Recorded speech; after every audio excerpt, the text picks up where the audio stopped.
আজকের ভিডিওতে আমরা মডুলাস অফ জেড সম্বন্ধে একটু আলোচনা করব।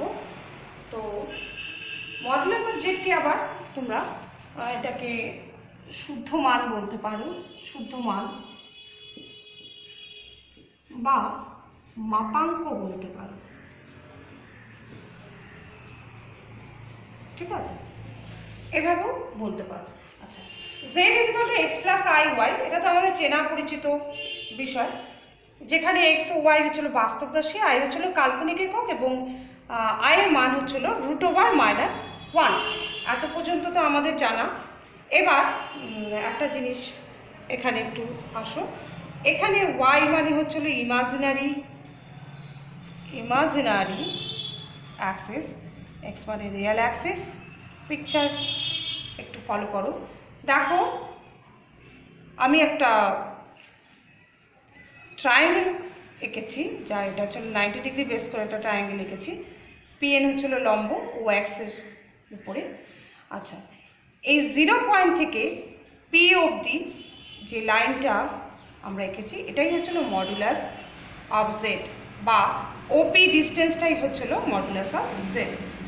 পি যদি আমরা x, y হিসাবে অর্ডার পেয়ার হিসাবে নিই, তাহলে এই যে ডিস্টেন্সটা আছে ওপি = ডিস্টেন্সটা আমরা এভাবে বের করি,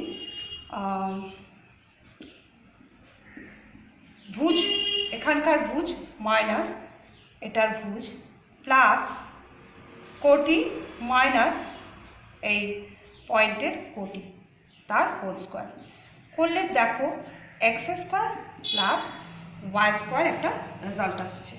তাহলে এটা আমরা জানি আর, এটা আর জানি, তাই তো? আচ্ছা, আর এর মান আবার এখানে চলে এসো। আর এর মান তোমাদের আমরা জানি r = x/r = cos θ আর y/r = sin θ। এটা আমাদের পিকচার অনুসারে আমরা বলতে পারি, ঠিক আছে? এবার যদি তোমরা x² + y² করে দাও, তাহলে কি হবে?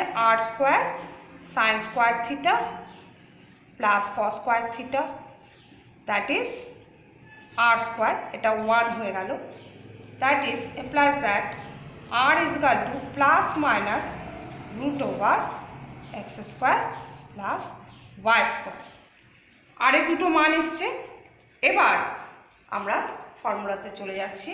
তাহলে x² ফর্মুলাটা দেখার পরে আমরা ডেফিনেশনটা বলবো। x² y² এর ধনাত্মক দুটো বর্গমূল বেরিয়েছে, একটা প্লাস একটা মাইনাস। ধনাত্মক বর্গমূল হলো জটিল রাশির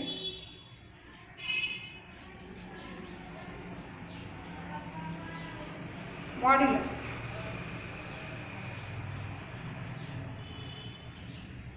আচ্ছা, তাহলে এটাকে আমরা আরটাকে আমরা মডুলাস চিহ্ন দিয়ে প্রকাশ করে এভাবে আমরা লিখতে পারি, ঠিক আছে? মড জেড মানে হচ্ছে x² + y²। আমি এখানে একটু লিখে দিলাম, মড জেড মানে x² + y²।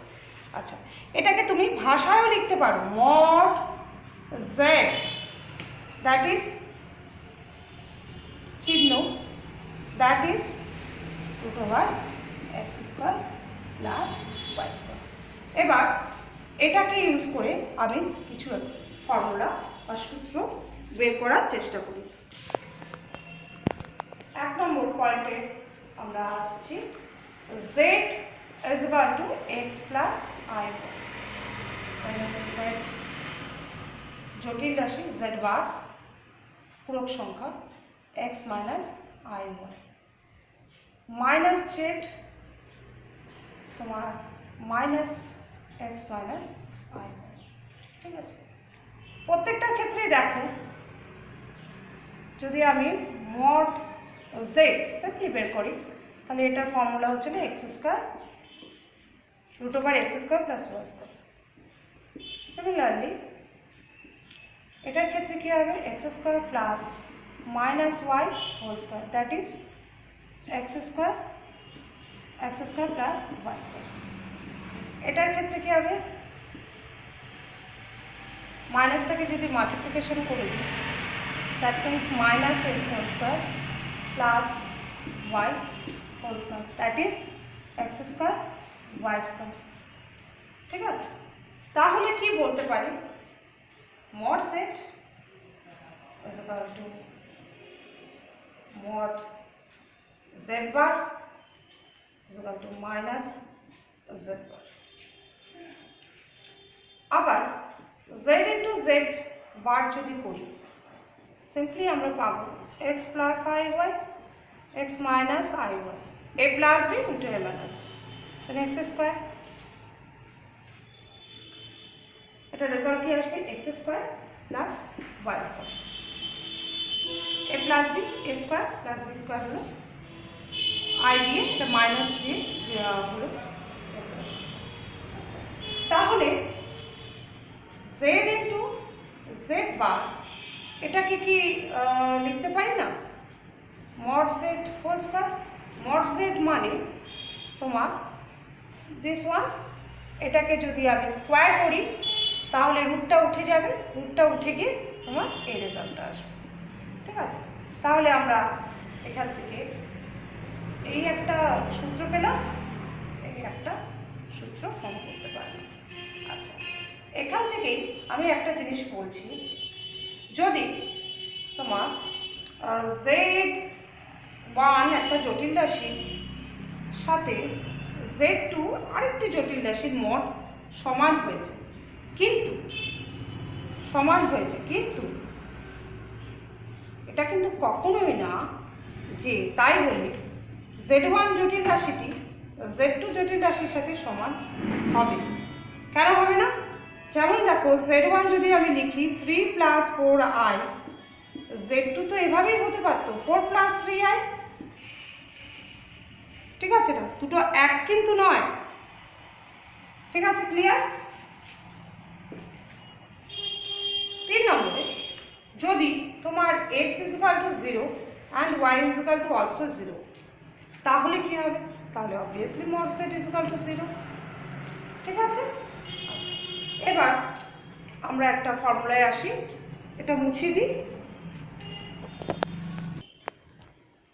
এবার দেখো, আমরা এই মড সেট থেকেই আমরা একটা প্রমাণ করার চেষ্টা করব z1 প্লাস z2, বা দেখব এটা হয় কিনা। এই ফর্মুলাটা আমরা দেখব। ঠিক আছে, z1 মানে ধরে নিলাম r1 cos theta 1 I sin theta 1,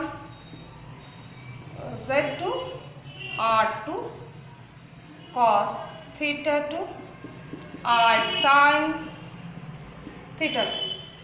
আচ্ছা, আমরা জানি z1 মানে এটা যদি মড করি তাহলে r1, এবং z2 যদি মড করি তাহলে r2। ঠিক আছে, z1 প্লাস z2 যদি করি তাহলে কি আসবে? দেখো, r1 যোগ করছি, তাহলে বাস্তবগুলো একদিকে লিখব, cos theta 1 r2 cos theta 2 plus I r1 sin theta 1 plus r2 sin theta 2। এই হলো। এবার এটা মড বের করব, z1 z2 প্লাসের মড বের করব। ঠিক আছে, তাহলে কি হবে? এটা রুট ওভারের মধ্যে যাবে, এটা স্কয়ার প্লাস এটা স্কয়ার। ঠিক আছে, রুট ওভারের মধ্যে যাবে। এবার স্কয়ার করার আগে দেখো এটা কি হতে পারে।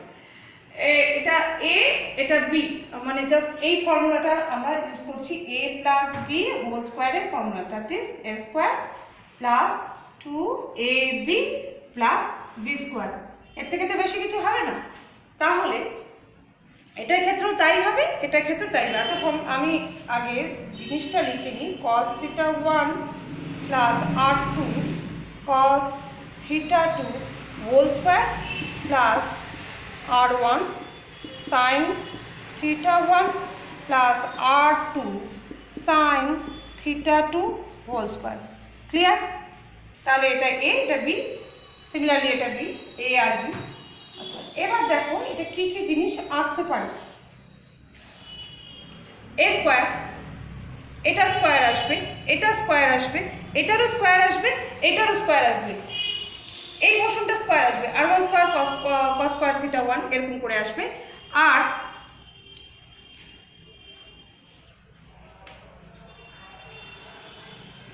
r1 square plus cos square theta 1 r2 square cos square theta,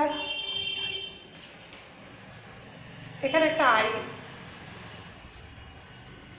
না, cos square theta 2 plus r1 square sin square theta 1 r2 square sin square theta 2। আচ্ছা আমি এই জায়গাটা একটু মুছে নিই, উপরেরটা। 2 r1 r2 মানে 2ab r1 r2 cos theta 1 cos theta 2 plus 2 r1 r2 sin theta 1 sin theta 2। এইটুকু নিশ্চয়ই বুঝতে পেরেছো কি করলাম, শুধু a square b square again a square again b square, then a square করলাম একবার b স্কোয়ার করলাম, আর কি করলাম 2ab করলাম। ঠিক আছে, আর কিছুই করিনি কিন্তু। ঠিক আছে, এভাবে ভেঙে দিলাম, তাহলে ইজিলি হয়ে যাবে। আমার চারটেকে স্কোয়ার করতে হবে আর দুটোকে 2r1 সব কিছু মিলে লিখতে হবে, যেহেতু cos আছে এখানে পুরো cosটা হবে, এখানে যেহেতু sin আছে সাইনটা হবে। ঠিক আছে, এইটুকু তো নিশ্চয়ই ক্লিয়ার আছে। এবার দেখো ক্যালকুলেশনটা দেখে মনে হচ্ছে যে কঠিন, কিন্তু একবার বুঝে করলে জিনিসটা কোনো সময় কঠিন বলে মনে হবে না। r1 স্কোয়ারটা এবার কমন নিলে দেখো আমি একবারেই লিখতে পারতাম, তোমাদের জন্য আমি লিখছি আর কি। cos square theta 1 plus sin square theta 1 যদি কমন নাও তাহলে ভেতরে কিন্তু 1 হয়ে যায়। আবার এখানেও r2 যদি কমন নাও তাহলে ভেতরে হচ্ছে cos square theta 2 sin square theta 2, মানে এই ফর্মুলাটা হচ্ছে মানে sin square theta plus cos square theta, theta যা খুশি হতে পারে, থিটা 1 থিটা 2 হতে পারে। তাহলে দেখো আমি একবারেই লিখে দিচ্ছি, তাহলে r2 স্কোয়ার, এটা কোথা থেকে আসলো, r1 স্কোয়ারটাকে কমন নিলাম, দেখো cos theta 1 square sin square theta 1, তাহলে ওই সূত্রটার থেকে মাধ্যম দিয়ে এটা ইকুয়াল টু 1, তাহলে 1 হয়ে যাবে। আবার যদি r2 স্কোয়ারটাকে কমন নিই তোমার cos square theta 2 plus sin square theta 2, তাহলে কি হবে, ওখান থেকেও 1 চলে আসবে, তাহলে r1 square plus r2 square plus, তাহলে উপরে কমন নিয়ে এটা কমে গেল রাশিটা। এবার এটাকে যদি কমন নিই তাহলে দেখো একটা ফর্মুলার মধ্যে পড়ে যাচ্ছে। দেখো আমি এখানেই কমনটা নিয়ে নিচ্ছি, তাহলে তোমাদের বুঝতে সুবিধা হবে। এখানে যদি কমনটা নিয়ে নিই, আমি কমনের পার্টটা যদি এখানে ক্লিয়ার করি, তাহলে এটা আমি আগের দিন বলেছিলাম cos theta 1 cos theta 2 plus sin theta 1 sin theta 2, এটা ফর্মুলা হচ্ছে না cos a minus b এর formula, sorry a minus b এর formula cos a cos b then plus sin a and sin b। এই formula হচ্ছে হলো cos এর যদি এটা মাইনাস থাকে এটা প্লাস হয়, প্লাস থাকলে এটা মাইনাস হয়, আর cos এর প্রপার্টি পুরো sin এর পুরো প্রপার্টি। তাহলে এই মাধ্যম দিয়ে যদি এটা হয় তাহলে অবভিয়াসলি এটা কি হবে বলো, থিটা 1 মাইনাস থিটা 2 হবে। তাহলে আমি এত অবধি পেলাম, তাই না? দেখো এই পুরো অংশটা কতটা ছোট হয়ে গিয়ে এতটা হয়েছে। এটা দেখে মনে হচ্ছে যে কি এটা থেকে কি কমন নেওয়া যাবে, কি করা যাবে, কিন্তু যদি তুমি সূত্রে ফেলতে থাকো, কন্টিনিউয়াসলি যদি সূত্রে ফেলতে থাকো, তাহলে দেখবে অটোমেটিক্যালি এটা ছোট হয়ে গেছে। কিছুই না, কিন্তু ব্যাপারটা দেখো, এটাকে আমি মডের যদি ফর্মুলায় ফেলি, তাহলে মডের ফর্মুলায় ফেললে প্রথমে কি হবে, এটা স্কোয়ার হবে, এক্স স্কোয়ার প্লাস, এটাকে এক্স ধরে নাও, গোটাটাকে এক্স ধরে নিচ্ছি, এটাকে y ধরছি। দেখো জটিল রাশি এটা বাস্তব সংখ্যা হিসেবে ধরছি, এটা জটিল সংখ্যা মানে কাল্পনিক সংখ্যা হিসেবে ধরছি। তাহলে i যেহেতু যুক্ত আছে, তাহলে এইটার ফর্মুলাটা কি, এটার ফর্মুলাটা হচ্ছে x square plus y square, এইটুকু তো চলে আসলো। এবার এইটুকুর ফর্মুলাটা কি, a প্লাস b হোল স্কয়ারের ফর্মুলা, সেটা কি a square plus b square plus 2ab। সেই অনুযায়ী আমি ভেঙেছি, a স্কয়ার b স্কয়ার লিখে করেছি, এই যে এখানে আছে হচ্ছিল 2ab। আবার এটারও same to same formula, a square plus b square plus 2ab হয়ে গেল। এবার আমি r1 স্কয়ারটাকে কমন নেওয়ার সময় দেখলাম যে ভেতরে যে আমি যে দুটো জিনিস কমন নিচ্ছি সেটারও আর ফর্মুলা হচ্ছে sin square theta plus cos square theta equal to 1 হয়ে গেল। r2 যখন আমি কমন নিচ্ছি তখনও দেখছি cos square theta by 2 sin square theta by 2 সেটাও 1 চলে আসছে। তাহলে এটা কত ছোট হয়ে গেল, এইটুকু হয়ে গেল। এই গোটা 1 2 3 4 4 থেকে চলে আসলো, দুটো পয়েন্টে চলে আসলো। দেন এগেইন যদি 2r1 r2 যদি কমন নিই, কমন নিয়ে যদি এটাকে আমি ফর্মুলার মধ্যে ফেলি, ত্রিকোণমিতিক ফর্মুলা এগুলো, তো এই ফর্মুলাটা গিয়ে দেখলাম যে এটাও আবার একটা ছোট্ট হয়ে গেল। দেখো কত বড় এখানে লেখা হয়েছে লাইনে, কিন্তু এটা ফর্মুলার মধ্যে। তাহলে প্রত্যেকটা স্টেপেই আমরা ফর্মুলা ফেলে ফেলে ফেলে ফেলে ছোট করে ফেলেছি। ঠিক আছে, এতদিন দিয়ে আমি উপরটা মুছে দিয়ে আবার করছি। তাহলে আমরা পেলাম z1 plus z2 equals to রুটের ভেতরে ছিল r1 square r2 square 2r1 r2 আর একটা cos এর ফাংশনে থিটা ছিল, cos ফাংশন ছিল একটা। ঠিক আছে, এখন একটা জিনিস সবসময় জানবে, cos theta always less than equals to 1। cos এর মান হয় 1 হবে, না হয় 1 এর থেকে ছোট হবে, কখনোই 1 এর থেকে cos এর মান বড় হবে। তাহলে cos theta এটা তো কোনো এটা তো একটা কোণের মান, তো যা খুশি হতে পারে। তাহলে অবভিয়াসলি তাই যদি হয়, এটা একটা সূত্র, cos সূত্র না, এটা মনে রাখতে হবে যে cos এর মান সবসময়, cos থিটার মান সবসময় 1 এর থেকে ছোট হবে বা সমান হবে। তাহলে অবভিয়াসলি আমরা লিখতে পারি cos theta 1 minus theta 2 less than equals to 1। এখানে যদি তুমি 2r1 r2, আমি ভেঙে ভেঙে দেখাচ্ছি, একবারে দেখাচ্ছি না, cos theta 2 করো, তাহলে এর পাশে যেহেতু 2r1 গুণ করেছি, তাহলে এখানেও 2r1 r2 গুণ করবো। আচ্ছা, এখানে যদি r1 square plus r2 square যোগ করি, তাহলে ও পাশেও করবো, এটাই তো নিয়ম, দুপাশেই তো যোগ করবো, নাহলে সিমিলারিটি থাকবে কেমন করে। r1 square plus r2 square plus 2r1 r2। দেখো এত অব্দি লেখানোর পরে খেয়াল করো, এটা একটা সূত্রের মধ্যে পড়ে গেছে, a square plus b square 2ab। তাহলে এটা হচ্ছিল r1 পড়ে গেছে, কিন্তু এটা তো এভাবে ছিল না, চিত্রটা ছিল তোমার এইভাবে, তাই না? তাহলে এখানে যদি আমি একটা রুট দিয়ে দিই, এগুলো সবই implies that r1 square plus r2 square plus 2r1 r2 cos theta 1 minus theta 2 less than equals to, এটাও তাহলে রুটের ভেতরে যাবে r1 plus r2 whole square, এটা রুটের ভেতরে বের হয়ে গেলে হবে হচ্ছিল r1 প্লাস r2।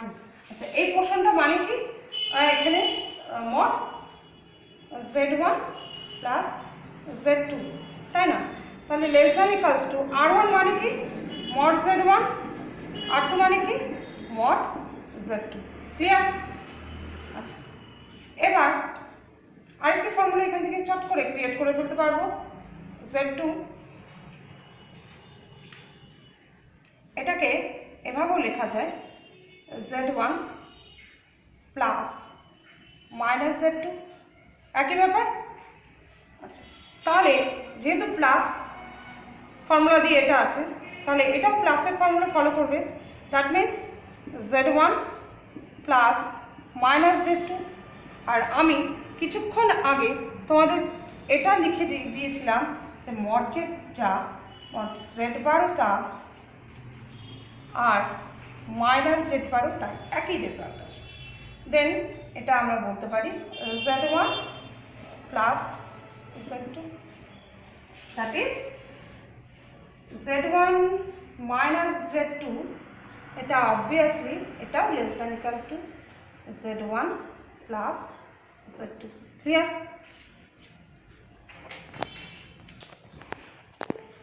নেক্সট দেখো, তোমার z1টাকে আমি অবভিয়াসলি এভাবে লিখতে পারি, মড যেহেতু দিয়ে দিয়েছি তো মড ব্যবহার করে লিখছি z1 minus z2 plus z2। তাহলে এটা আবার সিমিলারলি ফর্মুলায় চলে এলো, প্লাসের ফর্মুলায় চলে এলো। তাহলে এটা থেকে লিখতে পারি z1 minus z2 mod plus z2। এবার এখানে যদি z2 মাইনাস করে দিই তাহলে এখানেও মাইনাস করতে হবে। তাহলে z1 mod minus z2 mod plus less than equals to z1 minus z2। এটাকে আমি একটা নাম্বার দিয়ে রাখলাম। আচ্ছা, সিমিলারলি z2টাকে লেখা যাবে z2 minus z1 plus z1। উল্টোভাবে লিখলাম যাতে এটা দুটো কেটে যায়, আবার প্লাসের সূত্র চলে আসবে। তাহলে z2 minus z1 plus z1। ঠিক আছে, এবার ওটাকে নিয়ে আসলাম z2 minus z1 minus z1। আর কিছুক্ষণ আগে আমি দেখেছিলাম এটাকে মাইনাস হিসেবে লেখো আর আগে পিছিয়ে যা খুশি লেখো, একই তো, সেমই তো। তাহলে এটা মানে হচ্ছিল z1 মাইনাস z2, তাই না? এটা মানে ওটা মানে না। আচ্ছা, তাহলে আমরা এই দুটো ফর্মুলা থেকে এটাকে যদি 2 বলে রিপ্লেস করি তাহলে এইভাবে লিখতে পারি z1 minus z2 obviously greater than equal to, এখানে দেখো আগে z1 মাইনাস z2 এসছে, z2 মাইনাস z1 এসছে। তাহলে এই দুটো যদি একভাবে আবার যদি মড নিই তাহলে তো এভাবে লেখা যায়, মানে মড নিয়ে নিলে মানটা তো পজিটিভই চলে আসবে না, আর তো মাইনাসের কোনো ইসেই নেই। তাহলে এটা একটা সূত্রের মধ্যে পড়ে। আর তোমার এটা মুছতে হবে। এবার তোমার z1 আর z2 যদি মাল্টিপ্লিকেশন করি, আচ্ছা যোগ বিয়োগের কথায় যাচ্ছি না যে কোনটা যোগ হবে কোনটা বিয়োগ, ধরে নিলাম দুটো জটিল রাশি হচ্ছিল যোগ বা দুটো জটিল রাশি হচ্ছিল বিয়োগ। তাহলে z1 z2 করলে মানটা কি আসবে? x1 x2 minus y1 y2 plus i x1 y2 plus x2 y1। এটা দুটো যোগের ক্ষেত্রে দুটো বিয়োগের ক্ষেত্রে বলেছিলাম। এবার মড নিয়ে নিলাম। মড নিয়ে নিলে সিম্পলি এটা স্কোয়ার আর এটা স্কোয়ার, তাই তো? আগে সূত্রটা আমি লিখে নিচ্ছি, তারপর দেখা হচ্ছে y1 y2 whole square plus x1 y2 plus x2 y1 whole square. ঠিক আছে, x2 y1 হোল স্কোয়ার। আবার দেখো সিমিলারলি আমার ফর্মুলা চলে আসলো স্কোয়ার, এটা a minus b whole square, ওটা a plus b whole square. তাহলে দেখো জিনিসটা দেখো এখান থেকে কি আসবে, এগুলো সব স্কোয়ার আসবে, তাই তো? প্রত্যেকটা চারটা, এটা স্কোয়ার আসবে, এটারও স্কোয়ার আসবে, এটারও স্কোয়ার আসবে, এটারও স্কোয়ার আসবে ফর্মুলা অনুযায়ী। আর মাঝখানে আসবে হচ্ছিল 2 দিয়ে এই দুটোর গুণফল। এই দুটোর গুণফল করতে গিয়ে একটা রেজাল্ট আসবে মাইনাস, একটা রেজাল্ট আসবে প্লাস, কিন্তু সবই আসছে x1 x2 y1 y2 result আসবে -2, এটার ক্ষেত্রে x1 x2 y1 y2, এটার ক্ষেত্রে এখান থেকে এই বেরোবে, আর এটার ক্ষেত্রে বেরোবে x1 x2 y1 y2। ঠিক আছে, তাহলে কি হবে, এই মাইনাস এই প্লাস আমাদের কি হবে, কেটে যাবে। তাই আমি এই পার্টটা লিখবো না, এটার থেকে যে মিডল পার্টটা আসবে that means a minus B whole square যদি করি, তারপরে যদি a plus B whole square থাকে, তাহলে প্রথমে তো চারটে আসবেই, এর থেকে দুটো এই পার্টের ভুজের স্কোয়ার কোটি স্কোয়ার, সিমিলারলি ভুজের স্কোয়ার কোটি স্কোয়ার, এখান থেকে আসবে -2ab, এখান থেকে আসবে +2ab, এই দুটো ক্যান্সেল হয়ে যাবে। এই দুটো পোর্শন আমি লিখছি না, আমি দেখিয়ে দিচ্ছি কি আসছে। এই দুটো পোর্শন আমাদের লেখার প্রয়োজন নেই। যদি এটা প্লাস থাকতো মাঝখানে তাহলে লেখার প্রয়োজন ছিল, যেহেতু এটা কাটাকাটি হয়ে যাবে সেহেতু লেখার প্রয়োজন নেই, লিখবো না। আমি কি লিখবো, এটার টোটাল স্কোয়ার, এটার টোটাল স্কোয়ার, এটার টোটাল স্কোয়ার, এটার total square, that means x1 square x2 square y1 square y2 sorry এটা multiplication y2 square plus x1 square x2 square plus x2 square y1 square. Clear? মাঝখানে পার্টগুলো লিখলাম না কেন কি এটা কাটাকাটি হয়ে যাবে। এবার সিম্পলি তোমরা x1 স্কোয়ারটা কমন নাও, তাহলে কি হবে x2 স্কোয়ার, আর কোথায় x1 আছে এখানে, plus y2 square. Clear? Plus এবার x1 নিয়েছি, তার মানে আমাকে y1টা নিতে হবে, y1 স্কোয়ার গুছিয়ে লিখলাম, এখানে y2 প্রথমে আসতো, আমি লিখলাম এটার রুলসটা, এটার মানে প্যাটার্ন অনুযায়ী লিখলাম x2 square plus y2 square. ঠিক আছে, দ্যাট মিনস এগেইন এই দুটো পোর্শন থেকে কমন যাবে, তাহলে হবে হচ্ছিল x1 square plus y1 square into x2 square plus y2 square. খেয়াল করে দেখবে এটা মানে কি, এটাকে যদি আলাদা করে দিই x1 স্কোয়ার y1 স্কোয়ার আলাদা করে লিখলাম, আমি জাস্ট আলাদা করে লিখলাম, এটা মানে কি, এটা মানে কি মনে হয় না z1, আর এটা মানে কি মনে হয় না z2। তাহলে ফর্মুলা কি চলে আসলো, গুণের সময় z1 z2 যদি মড নিই তারা আলাদা আলাদাভাবে কিন্তু মডের সাথে সমান। সিমিলারলি ভাগের ক্ষেত্রেও তাইভাবে, আর z1 আমি আর করে দিলাম না, তোমরা এটা করে দেখবে।